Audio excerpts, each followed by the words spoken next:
O Senhor esteja convosco. Ele está no meio de nós. Proclamação do Evangelho de Jesus Cristo segundo São Mateus. Glória a vós, Senhor. Naquele tempo, quando Jesus chegou à outra margem do lago, na região dos Gadarenos, vieram ao seu encontro 2 homens possuídos pelo demônio, saindo dos túmulos. Eram tão violentos que ninguém podia passar por aquele caminho. Eles então gritaram: "O que tens a ver conosco, Filho de Deus? Tu vieste aqui para nos atormentar antes do tempo?" Ora, a certa distância deles, estava passando uma grande manada de porcos. Os demônios suplicavam-lhe: "Se nos expulsas, manda-nos para a manada de porcos." Jesus disse: "Ide." Os demônios saíram e foram para os porcos. E logo toda a manada atirou-se monte abaixo para dentro do mar, afogando-se nas águas. Os homens que guardavam os porcos fugiram, e indo até a cidade, contaram tudo, inclusive o caso dos possuídos pelo demônio. Então a cidade toda saiu ao encontro de Jesus. Quando o viram, pediram-lhe que se retirasse da região deles. Palavra da salvação. Glória a vós, Senhor. Louvado seja nosso Senhor Jesus Cristo. Assim seja louvado. Irmãos e irmãs, na liturgia da palavra dessa semana, o profeta que nos acompanha é o profeta Amós. Quem é esse profeta Amós? O texto da Sagrada Escritura, o livro que recebe o nome do profeta Amós, lá no capítulo 7, quando ele tem uma série de 5 visões a respeito de algumas até desgraças que vão acontecer para Israel, são profecias contra até o povo de Israel. Chega um momento que querem expulsá-lo dali, da região também, e inclusive fazer uma outra proposta para que ele não fale uma palavra tão forte assim contra Israel.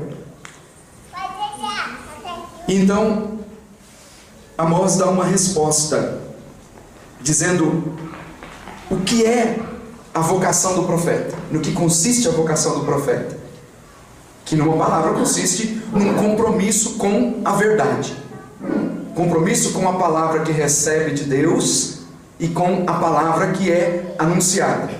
Então ele comunica a palavra e simultaneamente a sua vida é conduzida a partir da palavra. Esse é o compromisso com a verdade, não é só de anunciar, mas a sua vida também é pautada, conduzida pela verdade.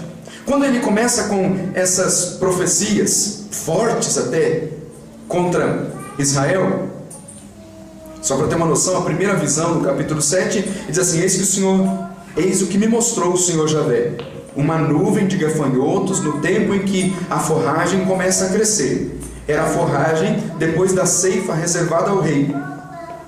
Quando os gafanhotos acabaram de devorar a erva da terra, eu disse: Senhor, tende misericórdia. Como poderá resistir Jacó, sendo ele tão pequeno?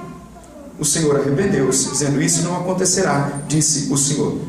Depois tem uma outra visão, que é uma visão de uma coisa bem terrível que vai acontecer contra Israel. O Senhor mostrou o fogo para exercer o castigo. E cada uma das visões tem palavras pesadas, como as palavras que vieram antes disso. Diante dessa palavra forte que Amós está anunciando, o sacerdote do rei de Betel, Amazias quer impedir de que Amós anuncia essas palavras, achando que o anúncio de Amós está sendo uma conspiração contra o rei, uma conspiração contra Israel. Mas pelo contrário, é a palavra de Deus tocando na ferida para que o povo mude de vida e também tenha um compromisso com a palavra.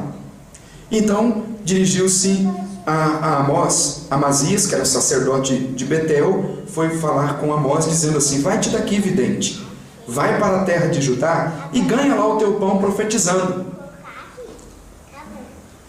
Ele respondeu, ele disse assim: mas não continues a profetizar em Betel, porque aqui é o santuário do rei, uma residência real. Amós então respondeu a Amazias: eu não sou profeta, nem filho de profeta.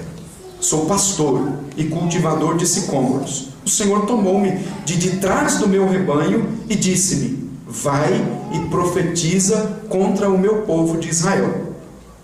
Isso aqui é um compromisso com a verdade, porque ele está dizendo assim: eu não sou de família de profetas, portanto não venho de uma linhagem de profetas. Então ele não imagina que um dia ele profetizaria em Israel. E de repente ele foi chamado por Deus. Quando impedem de que ele fale a profecia, ele diz: olha, eu não pedi para ser profeta, eu estava aqui quietinho, cuidando do meu rebanho, o Senhor me chamou para profetizar, me deu a palavra, então agora eu vou falar a palavra. Esse é o compromisso com a verdade. Se comprometeu de tal forma com Deus que nem quando dizem para ele assim: vai profetizar em um outro lugar, lá você pode inclusive ganhar alguma coisa, ganhar algum dinheiro com a sua profecia. Diz: não, se Deus pediu para que eu profetizasse aqui, é aqui que eu vou profetizar. Se Deus me deu uma palavra para ser lançada aqui neste lugar, é aqui que eu vou profetizar. Então, primeiro, o compromisso com a verdade, e segundo, produzir frutos onde foi plantado, onde foi semeado. Isso é algo muito importante. Aqui a ideia de Amazias é que Amós vai produzir frutos em um outro lugar. Não que não fosse permitido, ele poderia profetizar em um outro lugar. No entanto, Deus o chamou para aquela realidade, para lançar a profecia ali. Então ele se compromete com a verdade e vai produzir frutos aonde ele foi semeado, aonde ele foi plantado. Isso para nós é de suma importância. É importantíssimo saber o seguinte: Deus nos chamou para profetizar para longe, para ir mundo afora profetizando? Sem dúvida alguma, porque a missão é para toda a igreja. Mas há algo muito importante: produzir frutos a partir de um compromisso com a verdade no lugar onde nós fomos plantados, ali, na nossa realidade, ou aqui, na nossa realidade. Compromisso com a verdade e produzir frutos onde nós fomos plantados. E esse compromisso com a verdade para nós passa, sem dúvida alguma, pelo compromisso com a palavra, que é Jesus. Passa pelo compromisso com aquilo que a igreja nos comunica como tradição, que são as três coisas que definem aquilo que a igreja ensina: é a Sagrada Escritura, a tradição e o magistério. Ou seja, tudo aquilo que foi revelado a partir da Sagrada Escritura, aquilo que nos ensina o Papa e os bispos em comunhão com ele, e o que nos ensina a tradição apostólica. É um compromisso com a verdade. Aqui está a totalidade da verdade, que tem o seu depósito de fé na igreja. Então é esse compromisso com a verdade. E em seguida, a partir desse compromisso com a verdade, produzir os frutos. Então, se passa por esse compromisso com a verdade, nesse tripé, Sagrada Escritura, Magistério e Tradição, particularmente, na nossa vida, passa pelo carisma. Isso é sempre importante. Então, eu fui chamado à vocação, à vida cristã, a partir do batismo. Todos os cristãos assim o foram. Depois, no processo de amadurecimento da fé, cada um vai escolhendo um estado de vida, que o termo técnico quer dizer a vocação para a qual Deus chamou, o estado de vida que quer viver. Uns solteiros, consagrando-se a Deus, outros no sacramento da ordem, outros na vida matrimonial. É a primeira, depois do chamado à vida cristã que se deu pelo batismo, o estado de vida para viver depois bem no batismo, porque consiste exatamente nisso, viver bem a graça batismal, e depois alguns, não obrigatoriamente, mas por um chamado de Deus também, assumem a vocação a um carisma. No nosso caso, carisma kenosis. Então, é um compromisso com a verdade que passa pela Sagrada Escritura, pelo magistério, pela tradição, e que passa agora pela vivência de um carisma.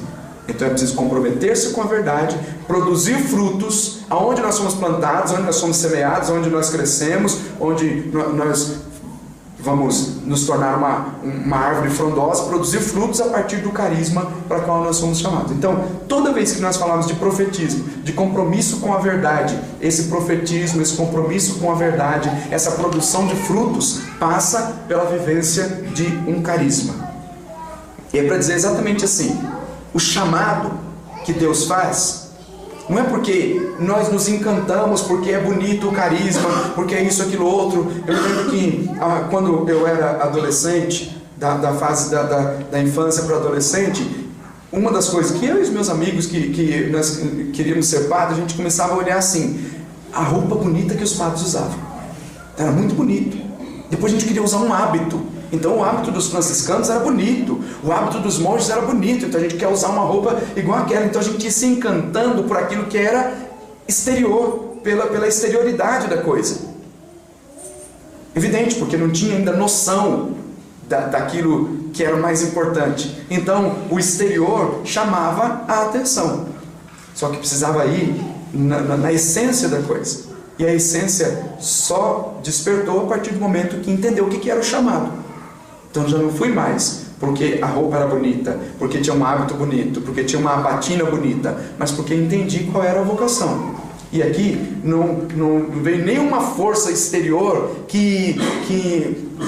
ou uma coação exterior para que assumisse aquela vocação, que é um pressuposto importantíssimo toda vez que a gente dá um passo de uma consagração definitiva.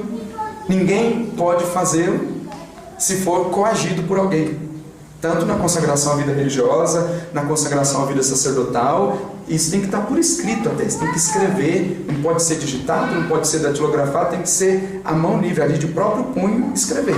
Que eu não estou sendo coagido por ninguém, estou assumindo de livre vontade, para entender que é um chamado de Deus. Ninguém está mandando, não é por causa da minha mãe, não é porque a roupa é bonita, não é por causa disso, por causa daquilo outro, é porque Deus chamou. Então a partir desse chamado, a gente entra nessa estrutura de vida da profecia de Amós. Não fomos nós que pedimos, foi o Senhor que nos chamou, e o processo de escolha sempre é esse. Não fostes vós que me escolheste, foi eu que vos escolhi. E aí depois para ir e para produzir frutos. Então depois, se a gente entende isso, a gente não se encanta pela exterioridade, não se encanta por aqueles que já nos precederam, que já assumiram a vocação e que estão vivendo de uma forma bonita. A gente se encanta porque Deus nos chamou, e na medida que Deus nos chama, então a gente tem que produzir frutos. Tal como Amós. Amós, olha, eu não sou profeta, nem filho de profeta, eu sou pastor e cultivador de sicômoros. O Senhor me chamou, então eu vou cumprir com a missão que Ele me chamou. Isso é consciência da vocação. Deus chamou para uma vocação, então tem que produzir frutos a partir da vocação para o qual foi chamado. Isso é um despertar da consciência para a vida, para o estado de vida que assumiu. Compromisso com a verdade, produzir frutos aonde foi semeado, onde foi plantado, e entender o sentido verdadeiro da vocação. Porque depois, se a gente compreende o sentido verdadeiro da vocação, que é assumir depois em todas as suas dimensões, a dimensão da vida de oração, a dimensão da consagração a Nossa Senhora, a dimensão de vida contemplativa, de vida carismática, são os compromissos que a gente assume. Porque depois isso tem que ser feito de coração sincero, não como uma obrigação, não como uma simples obrigação que tem que fazer com amor, com sinceridade. Por que eu estou dizendo isso? Porque esse assumir a vocação com seriedade, com um verdadeiro sentido do que é a vocação, leva-nos a um compromisso com Deus, compromisso com a verdade, compromisso com o profetismo, compromisso com a comunidade, compromisso com os pobres, compromisso com a fé que opera pela caridade.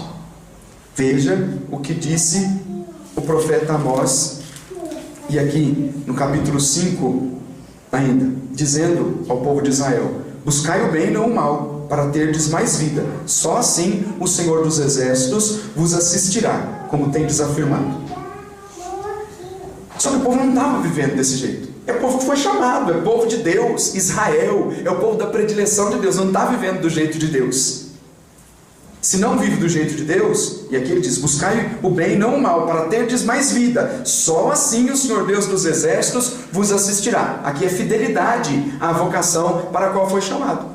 Toda vez que o povo de Israel sofreu amargamente no exílio e diversas outras situações de sofrimento, foi resultado da infidelidade.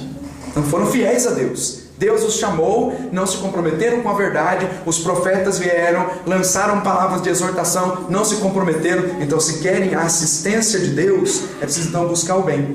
É preciso odiar o mal, amar o bem, estabelecer a justiça, viver de acordo com a palavra. Porque senão vem em seguida a advertência de Amós, que é uma advertência muito parecida com as advertências que Isaías já fez, dizendo assim: aborreço, rejeito vossas festas, diz o Senhor. Não me agradam vossas assembleias de culto. Se me oferecerdes holocaustos, não aceitarei vossas oblações, e nem farei caso de vossos animais gordos, animais de sacrifício. Livrai-me da balbúrdia dos teus cantos, não quero ouvir a toada de tuas liras. É uma advertência para aqueles que estão honrando a Deus com os lábios, porém a vida está completamente longe, não tem compromisso com a verdade, não tem compromisso com a palavra, não assume a vocação. E aqui é a vocação do povo de Israel. Esse povo que foi escolhido por Deus não assume, e então recebe essas advertências. O culto não é agradável, o sacrifício não é agradável. E depois o Senhor continua falando algo muito forte no Salmo, suplicando ao povo que procedam retamente. Depois diz novamente que não agrada o sacrifício. Por acaso comerei carne de touros? Beberei acaso o sangue de carneiros? Como ousas repetir os meus preceitos e trazer minha aliança em tua boca? Tu que odeias minhas leis e meus conselhos, e deste as costas às palavras dos meus lábios? Assumir a vocação, irmãos e irmãs, assumir o compromisso com a palavra, é andar de acordo com a palavra. Isso é exortação para a nossa vida, a partir do profeta Amós. Assumiu a vocação, não foi coagido, ninguém o empurrou, ninguém amarrou para que assumisse a vocação? Não. Então agora é preciso andar de acordo com a vocação a que assumiu, a vocação a que foi chamado.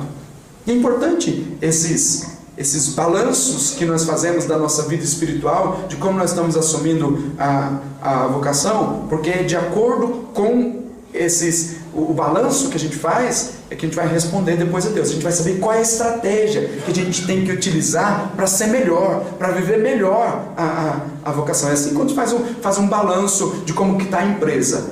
Se está bem, então precisa ter mais estratégia ainda para que ela melhore, para que tenha mais lucro, para que cresça mais.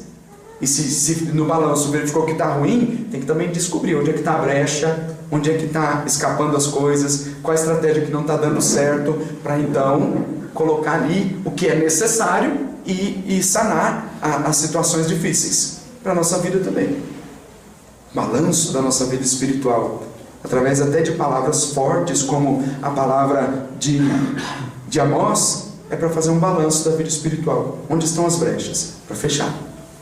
Uma brechazinha é suficiente, porque vai vazando, aí perde tudo. Então é preciso ter consciência da vocação, assumir o compromisso com a verdade, produzir frutos e então seguir em frente com a vida. Depois, como é que a gente vai produzir frutos? Se a gente centrar a nossa vida em Jesus, centrar a nossa vida na verdade. Teria aqui muita coisa para falar a respeito desse evangelho de São Mateus, porém tem um destaque aqui. Quando estes dois homens que estavam possuídos pelo demônio chegaram diante de Jesus, disseram: que tens a ver conosco, Filho de Deus? Veja que há uma identificação.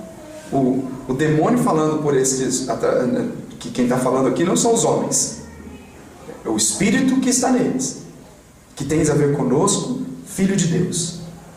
Em outra ocasião, o diabo vai dizer: eu sei quem tu és o Santo de Deus.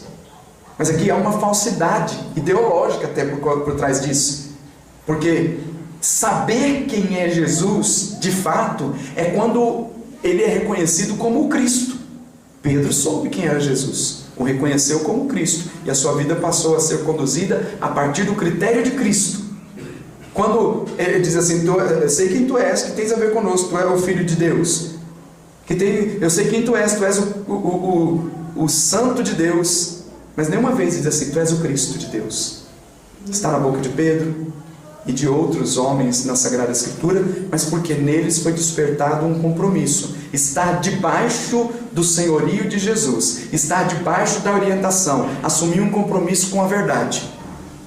O diabo não diz isso: tu és o Cristo, eu sei quem tu és o Cristo, porque ao dizer tu és o Cristo, significa que estaria dizendo: eu quero me colocar debaixo do teu domínio, quero ser conduzido por ti. Reconhecer Jesus como Cristo é dizer: Jesus é o Senhor, eu quero ser conduzido por ti. Então, nenhuma vez nós encontramos essas palavras quando os espíritos imundos falam. Até reconhece: tu és o Santo de Deus, tu és o Filho de Deus, mas não o Cristo. O Cristo é uma categoria para aqueles que abriram os olhos e entenderam quem é o Cristo e assumem um compromisso com a verdade. E até, eu dizia isso na segunda-feira, aquele processo pedagógico que passaram alguns personagens da Sagrada Escritura, a samaritana, o cego de nascença que foi curado por Jesus, é um processo de identificação. É um grande profeta, um profeta poderoso em obras e palavras, como os discípulos de Emaús.